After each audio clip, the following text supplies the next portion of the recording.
Our politicians at the state capitol have always been unique.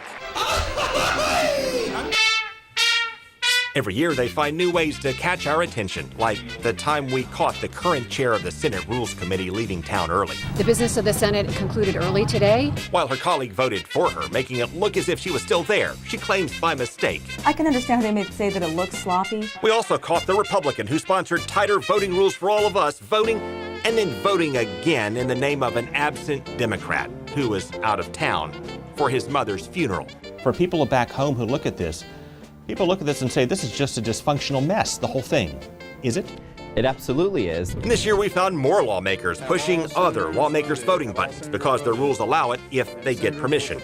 But we also found some other things that may push your buttons, like the unusual perks they give themselves. You ran against what you called welfare for able-bodied people.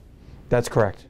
And after railing on subsidies and health care from the government, Representative Randy Fine gave up his private plan that he had as a millionaire businessman and took subsidized health care from the government. I'd never experienced government-run health care, and I figured it was something that I should try. And so he accepts around $15,000 a year in taxpayer subsidies for a part-time job. But you're able-bodied, and you're taking a government health care program that is around 90% subsidized by taxpayers. Square that for me.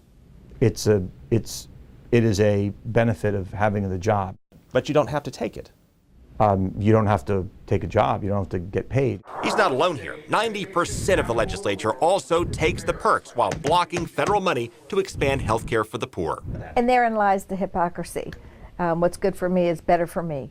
Meanwhile, you know House leaders declared war on tax credits to cut programs they say do not pay off. But you may not know their bill kept millions in tax credits for this Golf Hall of Fame in St. Augustine, which the legislature's own budget analysis ranked last on the list of current tax incentives because it shows the state gets nothing in return. Somebody was asleep at the switch on that one. It was funny to look at that and criticize them about it, but I'm sure it was an unintended oversight.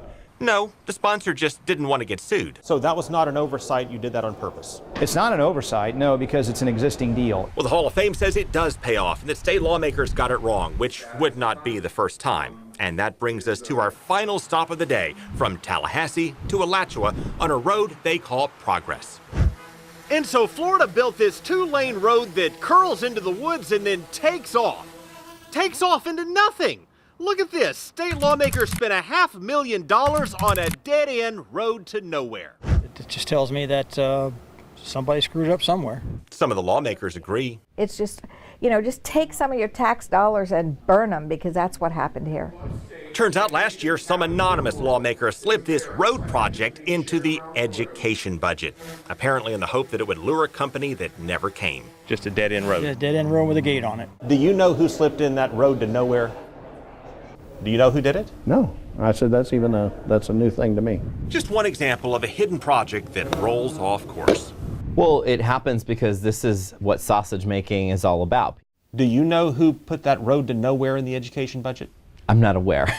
I don't think anyone knows. Senators will prepare to vote. Because with all the drama at the Capitol, lawmakers may not want to walk around asking their peers who goofed. Who was the culprit? Who gave us that road to nowhere? I'm not sure. Have no idea?